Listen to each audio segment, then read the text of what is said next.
Thank you for the reminder. So please feel free to type in the chat box a couple words on expectations for today's 1-hour session. We just started recording. And welcome. Today's webinar topic is to pump up your well-being for the new year. And we're going to give you a taste of the theory of well-being based on the latest research in the field of positive psychology. Our intent is to give equal focus to practical applications via hands-on exercises. So Helen and I will be co-facilitating the session today. Logistics, a few items real quick. When you make a comment, please state your first name. Be reminded this will be recorded so our collective learning can be shared with more people and impact more people's lives. Please prepare at least one piece of white paper. 8 by 11 is fine. A pencil or a pen. Another piece of just scrap paper or paper tissue that we can tear up and scrunch up to smaller sizes of paper balls. Or you can use M&Ms. About 20 of those will be good. In the structure of the webinar today, we're going to have a little opening session on the theory of well-being. We'll walk through each of the 5 domains of well-being with a brief hands-on engagement for each of the domains. And then we will have a dedicated section on the application exercise for about 15 to 20 minutes. Finally, we have a piece to bring it back all together.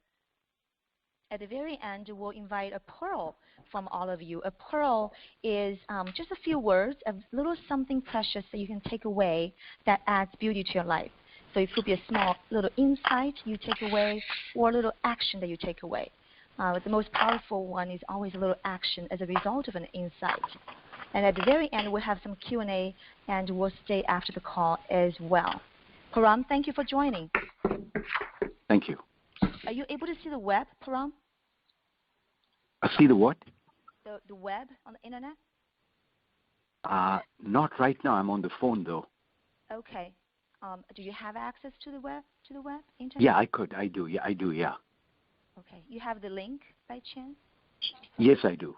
Okay. Thank you. That will probably be a bit more helpful. Okay. And on the web, you will see also a chat box as well for your use if you need to. So thank you. Again yeah, welcome.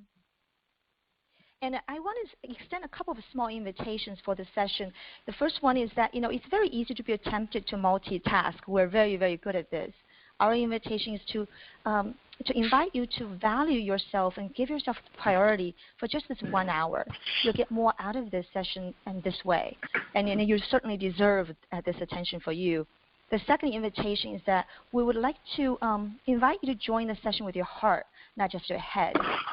Often when we listen to, and actually Param, I was listening to your beautiful seminar yesterday. I learned this from you. Often when we listen, the machine in our heads is turning and we're judging. So we invite you to approach this hour not from the angle of is this right or is this wrong? Do I agree or do I disagree with this? But from a perspective of what parts of this might be helpful to me?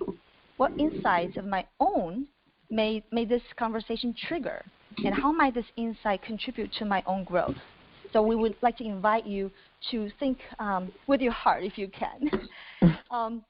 Finally, a piece of acknowledgement. We're very grateful to have the opportunity to share this 1 hour with you. It's a privilege to share this journey of personal discovery and growth. Many of you are our friends, Helen and I. We thank you for your support. My facilitation partner, Helen, is a co-founder of a fabulous organization called P-Link Coaching Center. I'm very grateful that we're able to leverage the PowerPoint visuals and some of the content today from P-Link. A quick disclaimer, we have adapted some of the content for the specific session here today based on our personal experiences. So not everything we say, or particularly I say, is the opinion of P-Link per se. Working with Helen has been an absolute pleasure, and I learned so much from Helen, so Helen, thank you. Oh, wow. It's an absolute pleasure to work with you, Yan, and I'm excited to share this content with our attendees today. Great. So, Helen, would you like to introduce yourself, and I will go. Yeah, absolutely. So, hi, everybody. Thanks so much for coming. My name is Helen Samson Mullen, and I'm an executive coach for the P-Link, the Positivity Link Coaching Center for Excellence, where we work with leaders and organizations to really help them bring their most authentic, empowered, and creative selves in the service of outcomes that matter. I'm originally from the UK, and I live in Wilmington, Delaware, with my husband and 2 children and rescue dog. And I love my work, and I love doing this class with Yan, and it's just a privilege to work alongside her. So thank you. And now, Yan, you want to introduce yourself? Okay, great. Thank you. Actually, many of the attendees do know me. I'm born and grew up in China, came to the U.S. for graduate school in business with a dream of leading a global business and being a bridge between the West and the East. And I've been pursuing that goal in the last 20 years of professional life and did become a global business leader for large corporations at Eaton and Nordson. Currently, I'm with a boutique consulting firm called China-Centric Associates, helping Western companies be successful in China. So indeed, serving as a West and East bridge here in a very dedicated way. I'm also pursuing certification for executive coaching and life coaching through ICF, International Coach Federation. As another part of my vision is to help leaders maximize their potential and fulfillment. And that's through this training program that I met Helen and joined same classes together. I'm particularly pleased to be sharing this short time with all of you. My personal expectation is that if half of you here walked away with a little something today, either a little insight of your own or a little small action, then I will be very thrilled. So with that, I'm going to turn over to Helen to start covering the theory of well-being, and here we go. Okay. Well, thank you all. So, when you think about well-being, and I looked at different images to think about well-being, and you Google well-being, there's so many diverse images. Some have people leaping through the air, some are meditating, there's some diagrams and formulas. And before I dive into the latest in the theory that we're covering today, I wanted to sort of walk through some of the things that come up. I mean, as you review the research, you can see that we only have 24 hours in a day, right? And so the research says that we work our best when we have about 8 hours of sleep. When we move our body, that helps as well. When we have time with others, that's really important to us and our well-being. For those of us who work, we might spend 8 or less or more hours at work.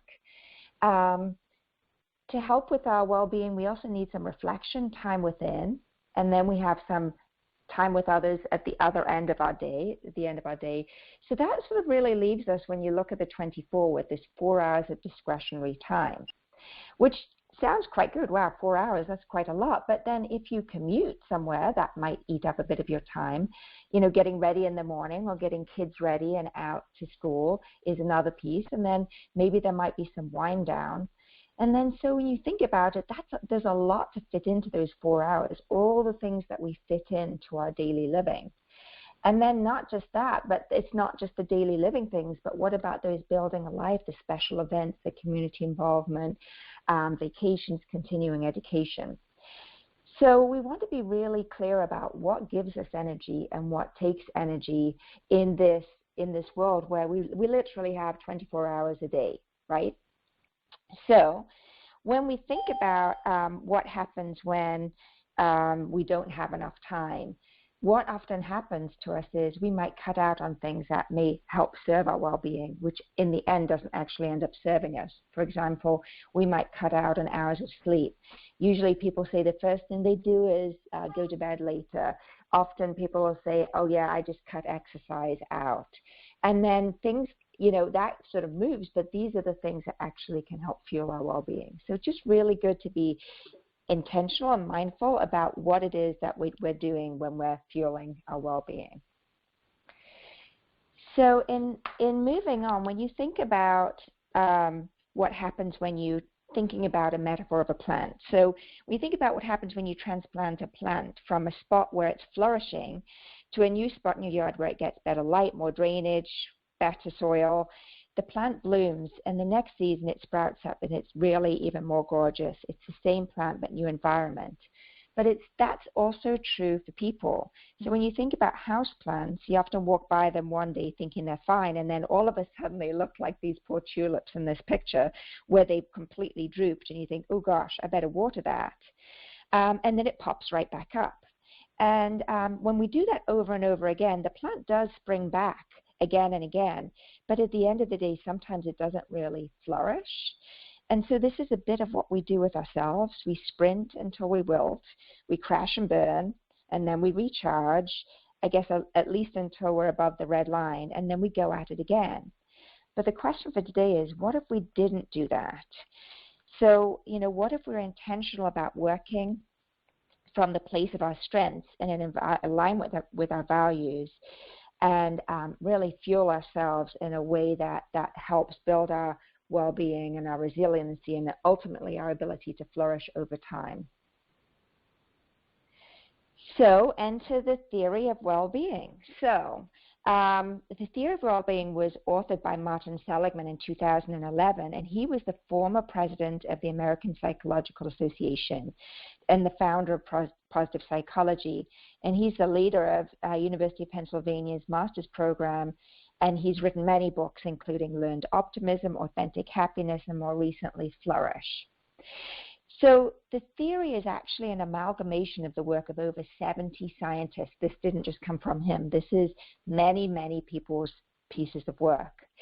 And all of these scientists working in this field of positive psychology. So it's not one person's idea, but a summation of a field of scientific inquiry. So the theory says that we seek more than relief from suffering, not just happiness, which is fleeting and therefore a difficult state to measure, which, emotions come and go in 60 to 70 seconds. So what we're really looking for is this concept described as well-being. And well-being is a state that's easily recognized when you're looking for it, but it's not easily defined. So in general, it means that you're in a psychological, emotional, and physical state that allows you to continue to learn and grow over the course of your life arc. So more specifically, people define this as having a sense of clarity, centeredness, and steadiness in how they're thinking, feeling, and doing. So to have well-being is to be at your best more often than not, to be in a creative place more often than not, to be resilient psychologically, emotionally, and physically, and to have at the end of each day a little bit of yourself left over as you sink into sleep and regenerate for the next day. So when you think about this theory, so here's the theory up on the screen. So it has 5 component buckets, the P, E, R, M, and A. The P is for positive emotion, E is for engagement, R is relationship with others, M is meaning and purpose, and A is achievement. And we're going to dig into each of these buckets as we go through the call and then have you work to see what specifically fills each of those buckets for you. The idea of this theory is that every one of these buckets, we might invest differently in these different buckets. Different buckets might feel better to us than others, but the idea is to always have something in each of the buckets so that we actually have a basis in well-being. So before we go on any further and delve into each bucket, I'm going to invite you to take your piece of paper that Yen invited you to bring at the start and draw 5 big circles and label each one in a way that you can actually be able to write in them, because we're going to have you write in them as well. So put a P, an E, R, M, and A next to each one. And then draw the big circles. And then I'm going to pause for a second after just giving you a very, very, very high-level brief deep dip into positive psychology, PERMA, and ask if anybody has any questions or thoughts at this point.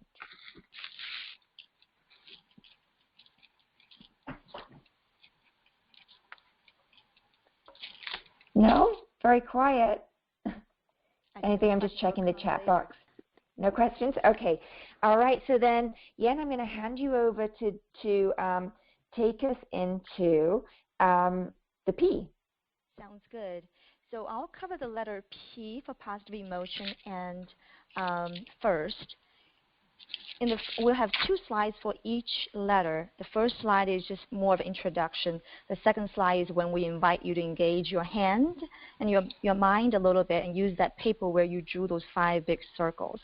So positive emotion, you can see the quote on the left on the screen, whether you think you can or think you can't, you're right.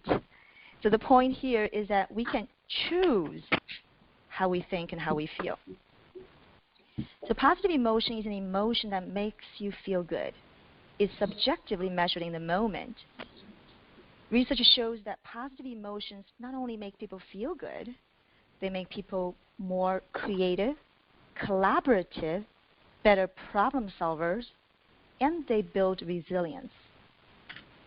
You know, we all know about the fight or flight reaction or the flight or flight or freeze reaction. From a neuroscience perspective, our brain is constantly looking for danger and threat. In our modern times, our threats are far less physical and far more social and intellectual, which are viewed still by the brain as threats. Believe it or not, those kind of threats happen more often than we think in the perception of the brain. So this triggers the protective part of our brain, the limbic brain, to put us into this fight, flight, or freeze mode, also referred to as an amygdala hijack. So when we experience positive emotions, though, we cannot be experiencing the fight or flight syndrome. Positive emotions stimulate our prefrontal cortex of the brain, which is the higher function or the executive function of the brain, so we can be our best selves. Positive emotions can also reduce social anxiety and allow us to be more effective in groups and teams. Research also shows that positive emotions are good for our physical health. Barbara Fredrickson is on the forefront of the research on positive emotions. Her research talks about the top 10 most common or most researched positive emotions, such as joy, gratitude, love, serenity, and many others. And the top 3 positive emotions that contribute the most to our well-being are gratitude, love of learning, and hope and optimism. Now, all of the positive emotions contribute to our well-being at an individual level for sure. But from an organization's perspective, we all know companies are very good at focusing on goals, strategies, processes, and people in terms of competencies and skills. But equally as important is what I call the energetics of an organization. I came to learn about Kim Cameron's work at the University of Michigan through P-Link. Kim Cameron calls it the energy networks of an organization. Her research shows that people who are energizers have more impact than those with what she calls hierarchical status and informational status. Energizers draw people in and lift people. The whole system benefits, again, the power of positive emotion on the individual as well as on the whole. On the bottom left portion of the screen, you'll see a 3-to-1 ratio. That 3-to-1 ratio is called the positivity ratio, or the Lozada ratio. Is a research by Barbara Fredrickson and Lozada from, I believe he's from Brazil. It's the ratio of positive to negative emotions which distinguishes flourishing people from languishing people. Now, 80% of Americans in her research fall short of the 3-to-1 positivity ratio that predicts flourishing. There's some other researchers suggest that in an intimate relationship, for example, husband and wife in a couple, this ratio needs to be 5-to-1. Positive to negative interactions in a couple, 5-to-1, and they even use this predict divorces in that. And here, the exact number of the ratios are not really the most important. Empirical evidence is solid. The real question is, how is this concept helpful to you or not to you? And there are various strategies that can be used to raise our positivity ratio. We won't be able to cover this all here, but if we have time at the end, please feel free to ask questions. We can always stay longer after the session. Helen, anything to add on the P letter here? No, not at all, in fact. And we had a great question from Curtis while you were talking about how this moves over the course of our lives from 20 to 40 to 60. And Curtis, we're totally going to address that when we get to the end of each of these buckets and talk about that in the next exercise. So thanks, great question. Great. So we're going to move on to the next slide. This is where you can get your paper out where you drew those 5 big circles. And in each of the circles, I think we said one it would be a P, one will be E, one will be R, one will be M, one will be A. That's PERMA. So in the big circle where you have P here, in the circle, we'll do a little quick, less than a minute exercise here. So think about what positive emotions do you love to feel? What people or what activities consistently facilitate those emotions in you? And here on the screen, you see some examples of positive emotions as well. I think most people are on the web, but in case someone is on just phone only, hope, faith, motivated, happy, silly, love, rapture, awe, admiration, joy, relaxation, peaceful, calm, confident, elated, excited, surprised. So just jot down your thoughts. We're going to pause here to allow you maybe 30 seconds here.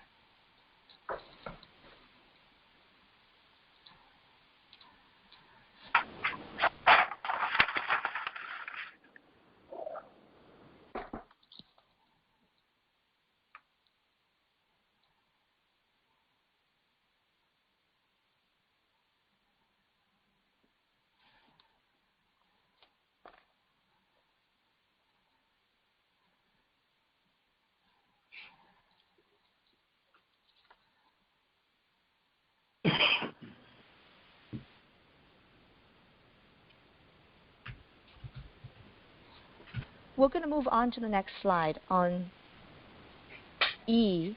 The second letter is E, engagement. You see on the screen flow. Really, engagement means the state of flow. So on the screen, you'll see a quote by Csikszentmihalyi. He said, "The perfect intersection of challenge and skill, and the state in which a person's attention can be freely invested to achieve a person's goal, often called being in flow." He further describes flow as being completely involved in an activity for its own sake. The ego falls away. Time flies. Every action, movement, and thought follows inevitably from the previous one. Your whole being is involved, and yet you are using your skills to the utmost. Martin Seligman, that Helen mentioned earlier, who developed this theory of well-being, a PERMA model, in his book, Theory of Well-being, he said, "You go into flow when your highest strengths are deployed to meet the highest challenges that come in your way." So engagement or flow here is measured subjectively and retrospectively. So earlier on the positive emotions, you actually know your positive emotion in the moment. Flow, you can't tell in the moment. You can only look back and say, you know what, I was in flow. Because as soon as you think that, oh, I'm in flow, then you are already out of it, right? You're not totally lost and engaged in it. So because the moment that we're engaged in is so engaging, we're so lost in that, we completely lose sense of time. And we think about the flow, we can achieve the flow state through work or fun or family. People often report having sense of flow in exercises, sports, music, painting. You've heard of the runner's high.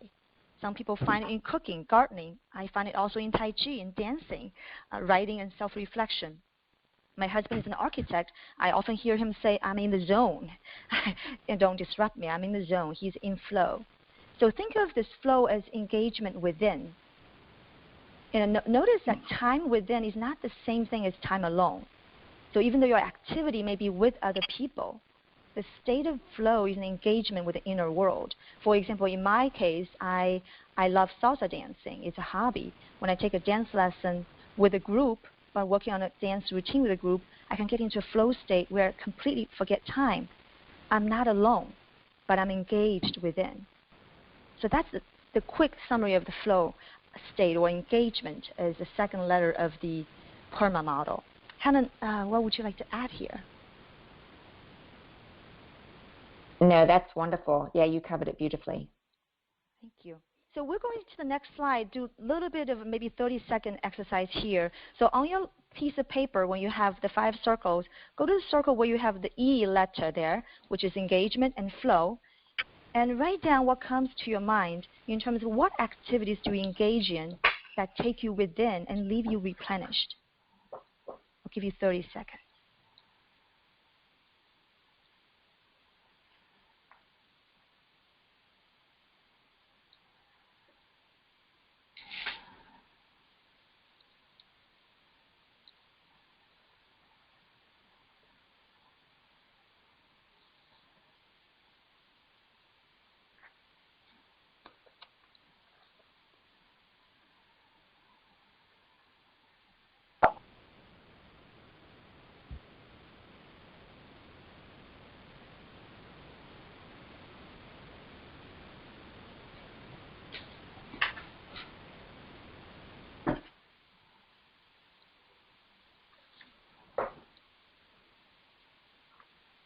Okay.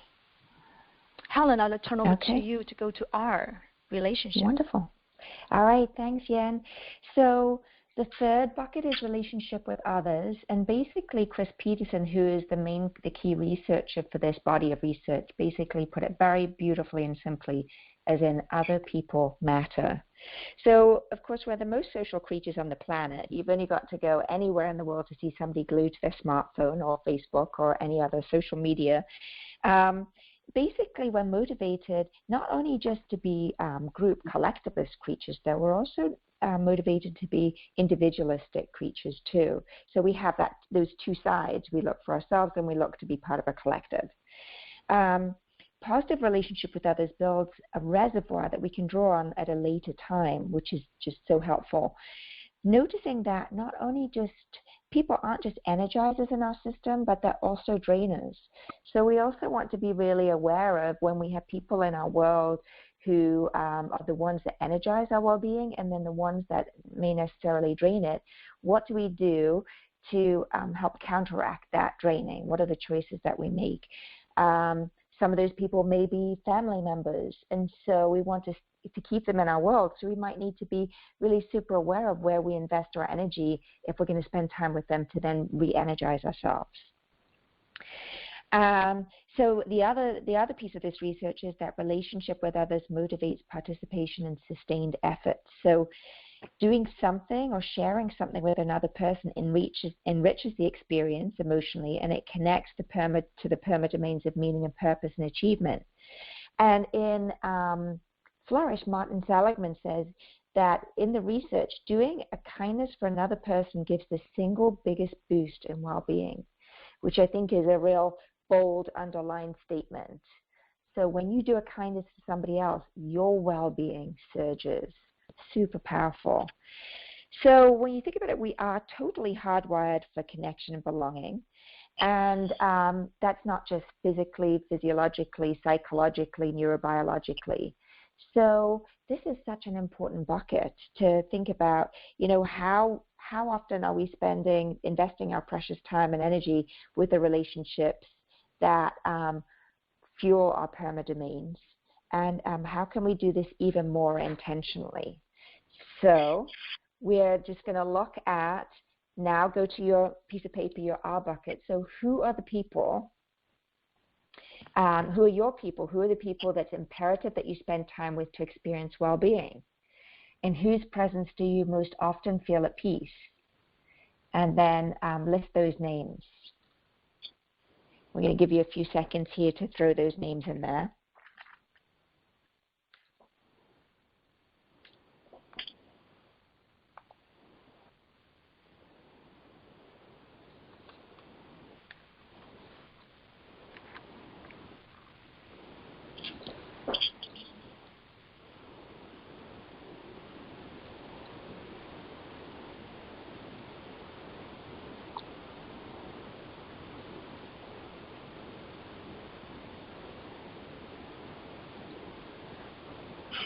Okay. So now we're going to move on to the meaning and purpose bucket.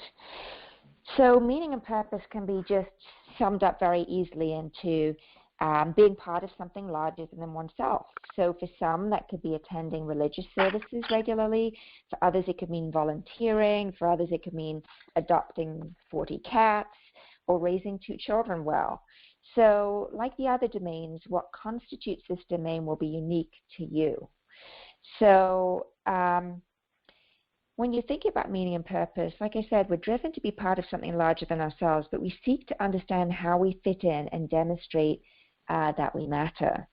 So when you look at these pictures, you see the New Orleans Saints, and that was them winning the championship after Hurricane Katrina. Super important. You can see the We Can Do It, the women in World War II effort. So pieces that were super meaningful.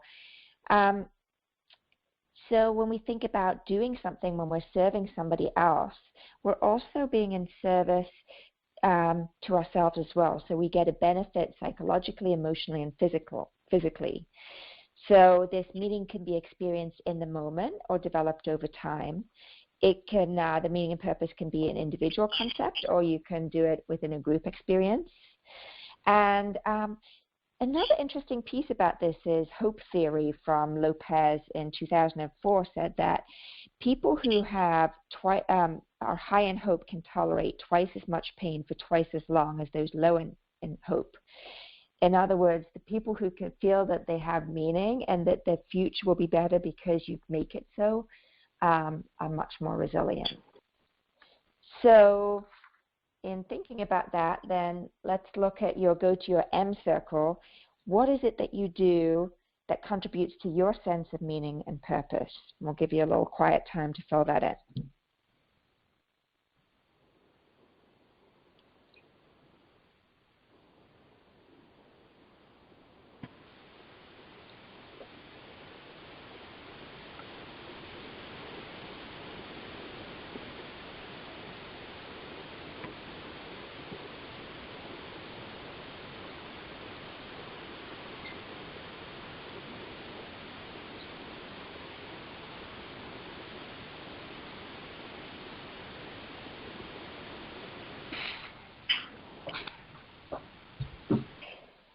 So Yen, I'm going to hand back to you to do achievement, and then we'll look at the last of these buckets before we do a little exercise on what this actually looks like in real life.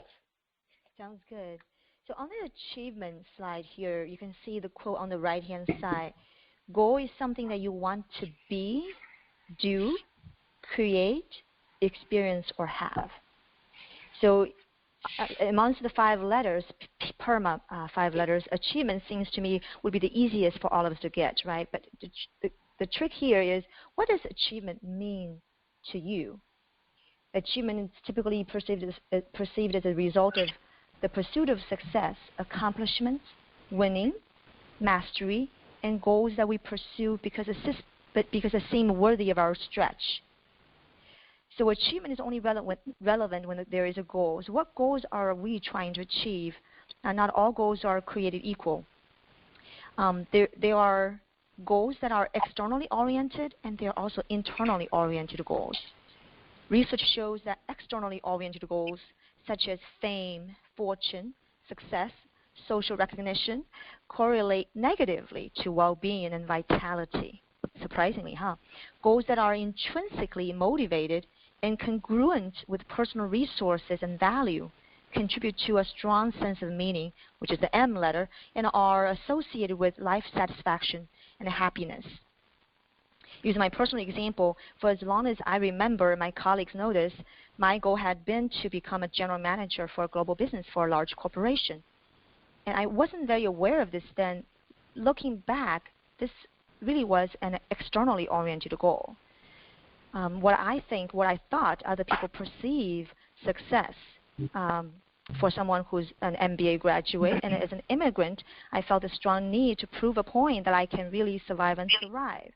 So I climbed up that little hill that I set my own eyes on. Once I arrived, I sensed a pretty big void in my heart, and I didn't know what to do next, as I never stopped to ask the question of why I had that goal, and what's the nature of that goal. So now, sitting here today, I'm no longer focused on the job title. I simply focus on doing what's aligned with my purpose. So I feel far more vibrant now in my 40s than in my 20s and 30s. So that's just a little example. So what does really achievement mean to you? What are the most important goals for you in your life, or for an organization for that matter? So for this slide, real quick summary is that we can choose our goals. And the last point here is in the context of PERMA model of well-being, pursuing this A letter, the achievement, to the exclusion of PERM could destabilize the entire system. So really putting thought into what are our goals, what do we define as achievement is important. So the next slide here is going back to your paper, going to the circle where you have the A in it, and put down just some words on what are you doing that is about achievement. Now, you could consider work and could consider civic activities or other achievements. I'll give you 30 seconds.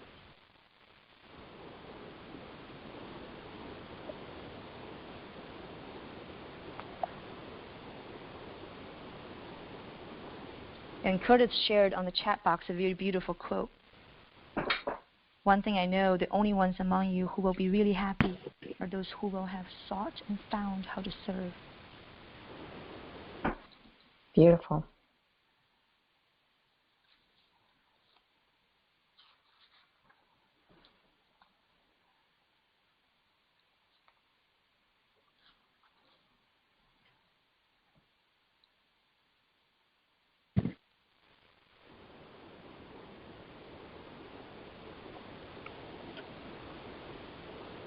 Helen, before we go to the next exercise, maybe we can pause and see if there are questions here from the. Absolutely, yeah. So if you can unmute yourself, any questions at this point, or jot down a couple words on the chat box of how you feel right now in, about 40 minutes in. Yeah, and this is Lisa Marie. Hi. Can you hear me okay? Yes, hear you fine. Yeah. Thank you. Okay. So for me, the last two, meaning, purpose, and achievement, I'm somewhat struggling with trying to put something in the circle. The achievement part, Lisa, is more, and I know you are a supply chain executive, the things that you have set your mind on as goals you want to achieve, either professionally or civically, or in any other fashion that you set as goals that you feel proud of in the last so many years you've achieved. I know you have been very successful in doing supply chain work. Okay, so proud of, okay. Yeah, and meaning is a little tougher one because it really is different for different people. I can tell you this, for most of my life I didn't have meaning. I didn't know to ask the question of meaning until really last 2-3 years.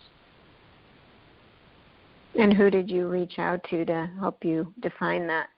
I didn't have the fortune of having a coach at that time. I think it was some pretty deep, dark soul searching, honestly. I'd be more than happy to chat offline. Yeah, okay.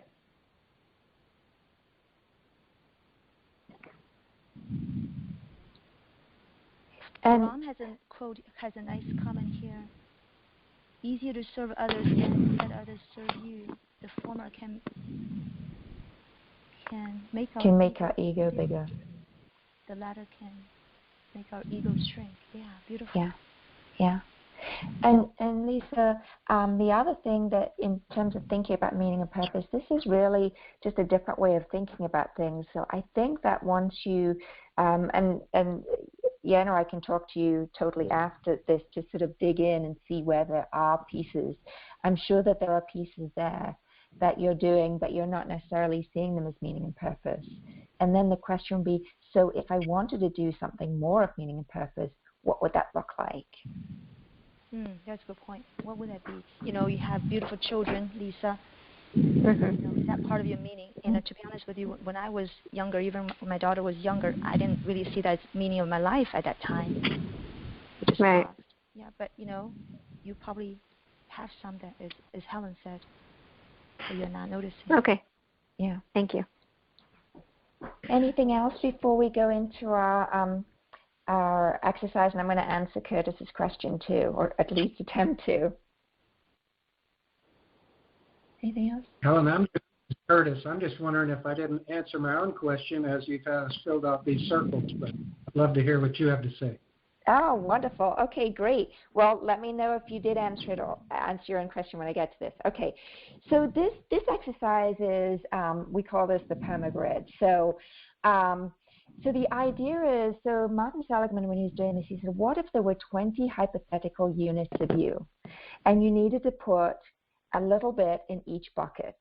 And depending on, because everybody is unique, they may feel, there may be some people who positive emotion is more important than achievement, say. So they may have more units that they invest in that bucket than in others.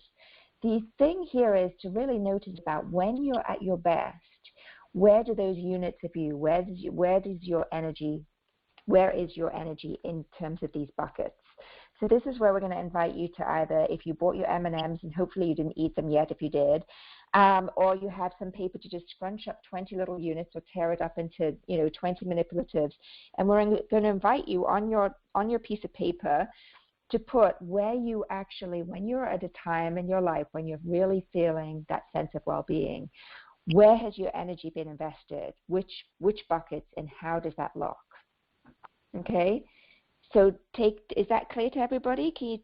And do you want to take a moment to do that?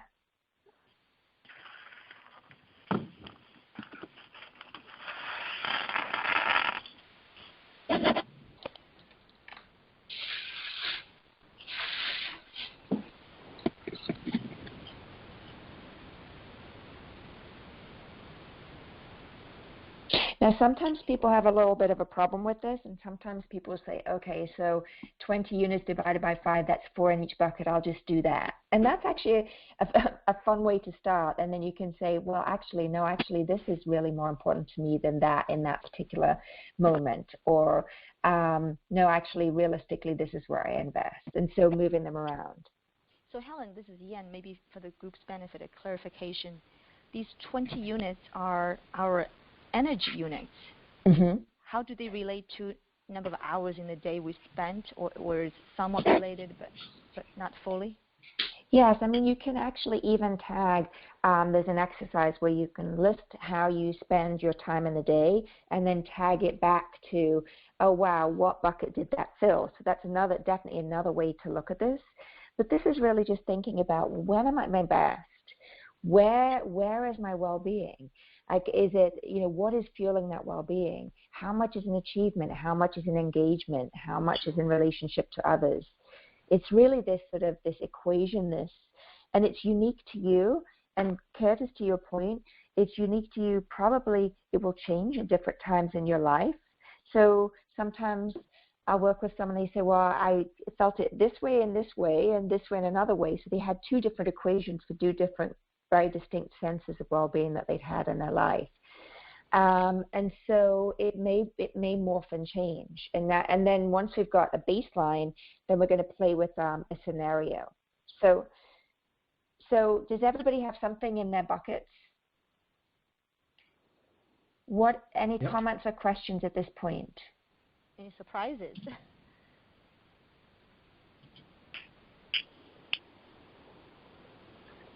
Anybody have any empty buckets?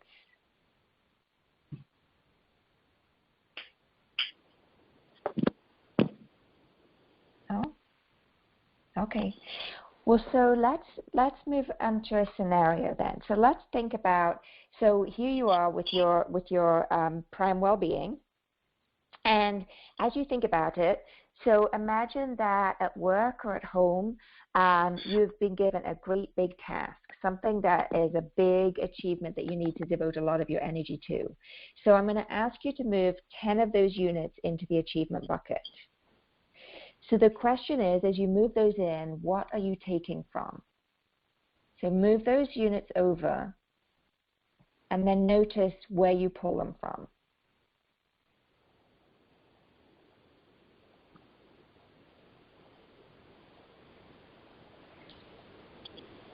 So being that I can't see anybody's grids, would anybody like to speak up and tell us what happened for them?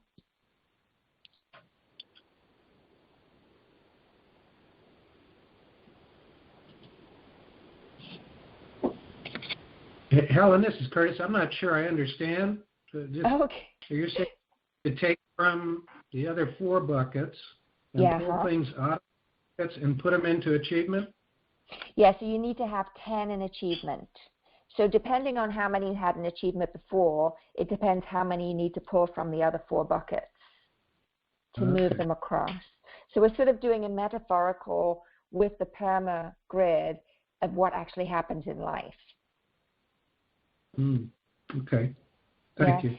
So Curtis, may I ask you then, what did you notice where you pulled from? Well, give me just a second and I'll tell you. So Okay. I pulled 2 from relationships. Mm-hmm. And 1 from positive,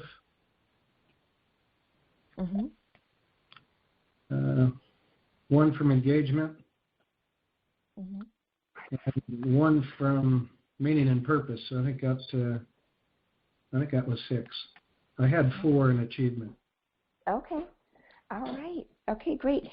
So when you move those across, even though this is just a metaphorical exercise, what comes to you?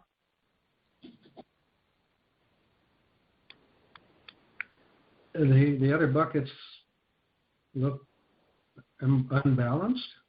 Mm-hmm. They're empty. They're empty. Is any one completely empty?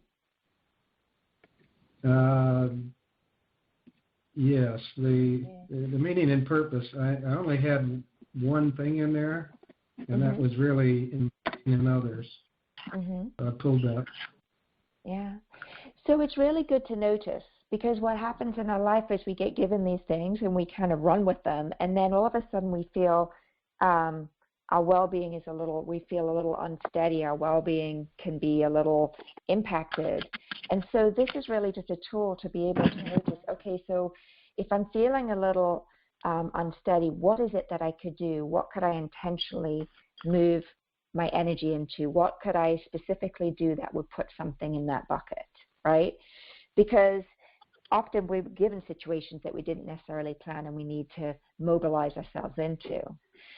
So the thing is then, once you've actually achieved this particular achievement that needed, how do you specifically move those over? As you move those units back over, what does that mean that you specifically do?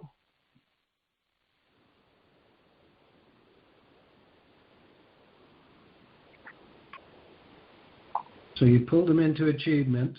Mm-hmm. You've achieved it, and Mm-hmm. now you put them back. And now you're going to put them back so that you can get your perfectly imperfect balance of well-being again.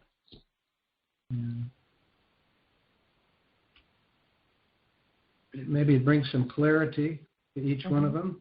Mm-hmm.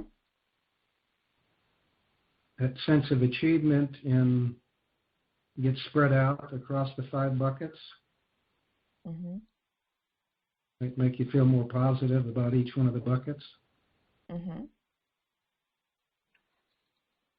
At least now I'm noticing that, Curtis, at least you're intentional about it.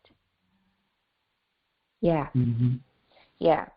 So, I mean, this is really just about, it's almost like making the analogy between our personal well-being follows the same rules that govern sound financial strategy. We're a finite resource. We can invest ourselves in a wide range of options, activities, and relationships. Those options have varying returns on our investment. We can make good investments or we can make poor investments, and we can bankrupt ourselves, i.e. empty buckets, if we're not really paying attention to how we invest. And certainly as we're responding to the external environment without actually making the link to our well-being. Does that make sense? Does anybody have any questions?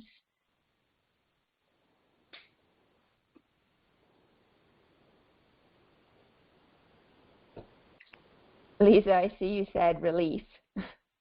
So, and Lisa Marie, so the balance of well-being changes as events happen. That's a great question, Lisa Marie. So, over the course of our lives, our balance, sort of perfect, we call it the perfectly imperfect balance of well-being, may well change and move. But the idea is when you feel at your best, where are you investing in these buckets? And so therefore, and then as you end up getting a challenge, as you deal with that challenge, how not to lose your well-being in that, right? So you may need to put a bunch in achievement, but then as you have delivered that, how might you intentionally and specifically put those units of energy back in so that your well-being is shored up? Your well-being fuels your resiliency, so that's your ability to bend without breaking, and well-being and resiliency fuel your ability to flourish over time. Did that answer your question? Yes, thank you. Okay, lovely. So, there's more in the chat. Such a great metaphor for looking at retaining balance in day-to-day life. Yes, just a great way to be really intentional. Thanks, Jane. All right, so if there are no further questions, I'm really hoping that we can finish pretty close to time. I'm going to hand back over to Yen to finish us off. All right, now that we walked through each of the 5 domains of well-being, the PERMA journey, this also is relevant to Curtis, your question, is really a cycle. It doesn't stop, and it's not static, as Lisa Marie mentioned as well. So on the top, you see the first step is name your PERMA model. Name what's in each of your circles, which is what you kind of took a little stab at today. The second thing to the right, clockwise, is notice. This notice is watch what activities support each of the 5 domains. The third bucket here is begin to identify more with clarity which domains are lacking. So this notice is really more a dynamic notice instead of a snapshot of which activities support which domain. But here is saying, as time goes on, as our life changes, what is moving amongst the 5 domains, 5 buckets, and just notice that, and which ones are lacking. So you can be intentional about refueling back up the bucket. The navigate step, the final step, is really kind of being intentional to balance on a dynamic basis our PERMA domains. This one is not really the theory of the well-being, but is one of my personal favorite analogies. Is we meet 4 types of travelers in the ocean of life. The first type is drowners. They're always drowning. No one can help them. The second type is drifters, people who are always drifting to the direction of the wind and the wave. They tend to always blame the circumstances they're in. The third type is surfers. Surfers have a great time, and they develop good skills over time. They can really ride the tide and excited about the next big wave, but they really don't go very far. The fourth type is the navigator, which is here, we're talking about here. Navigators have their North Star. They intentionally navigate towards the North Star. The North Star is directly above the axis of the Earth. Other stars change the direction to us as the Earth rotates, but the North Star never changes. So navigators don't back down in front of big waves or storms in life. They use the sail to compensate the wind, and they overcome obstacles and gain resilience. So they never lose their North Star.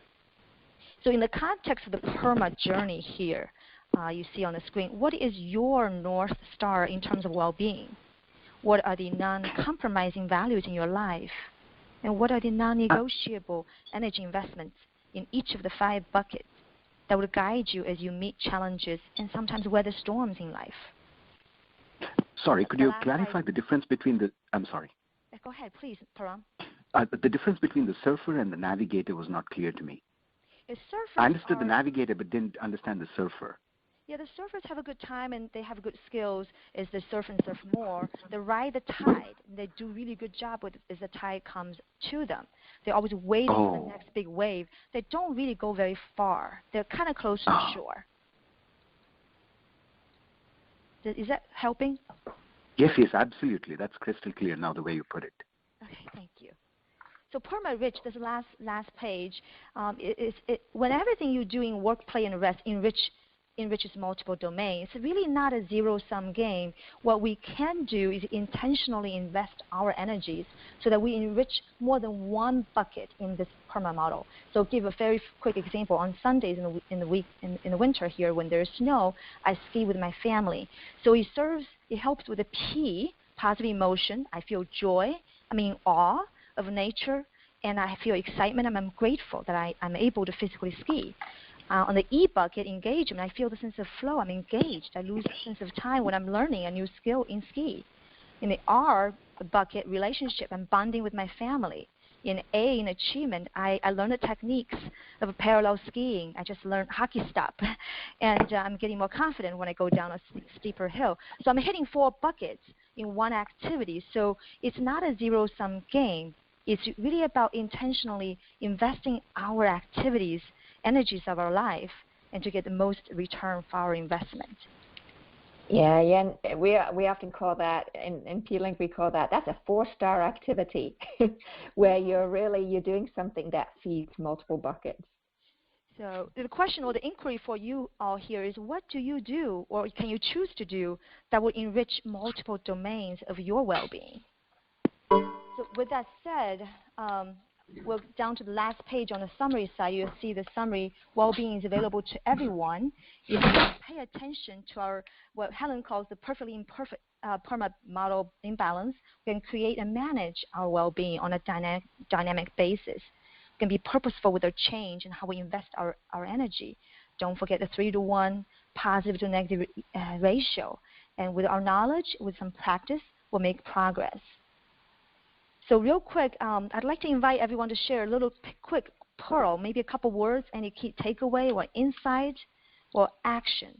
You can put in the chat box, just speak up, and we'll stay for a little longer for Q&A as well.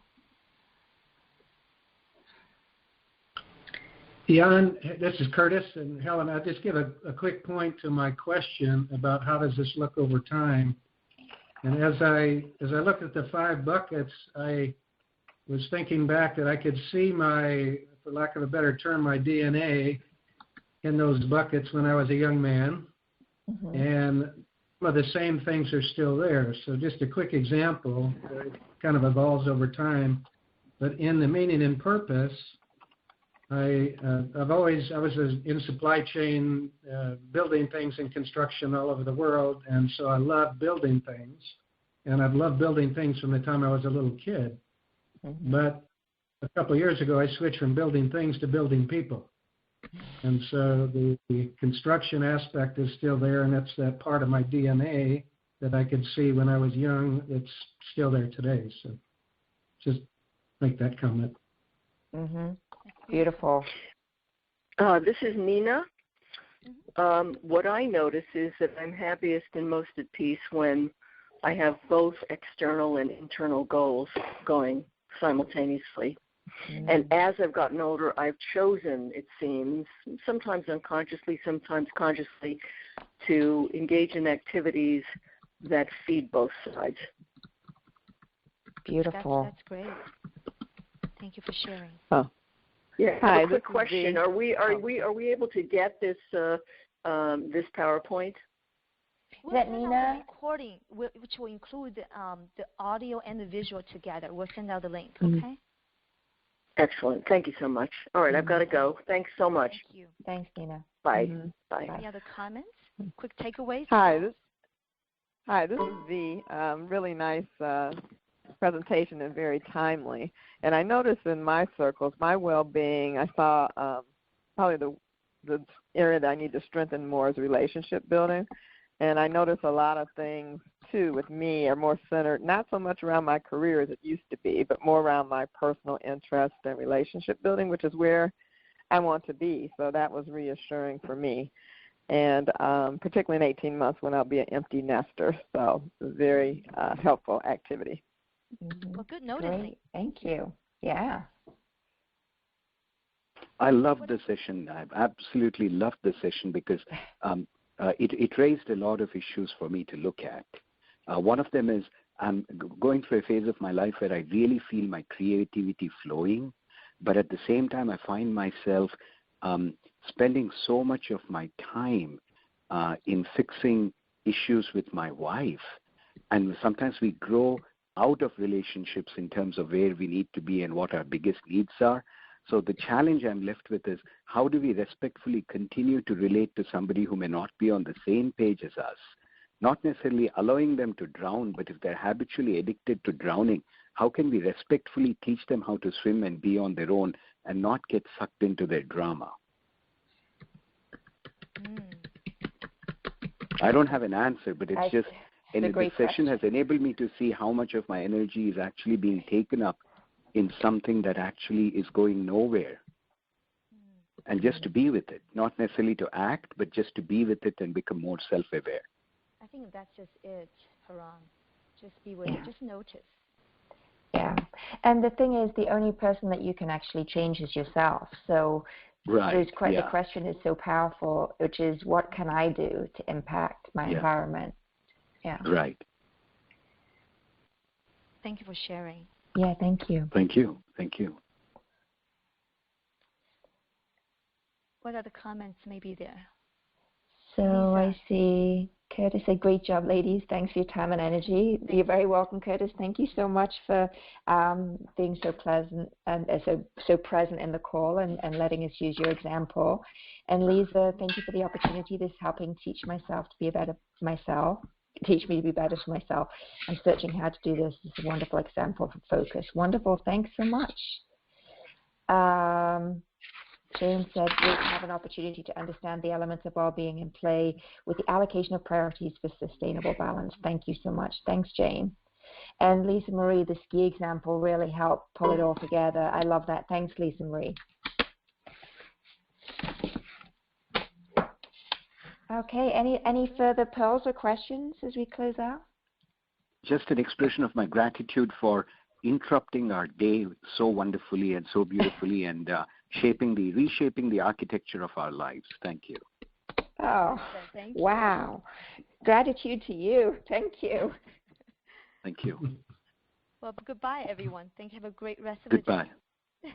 Thank you so much. Bye-bye. Bye-bye. Bye. Thank you.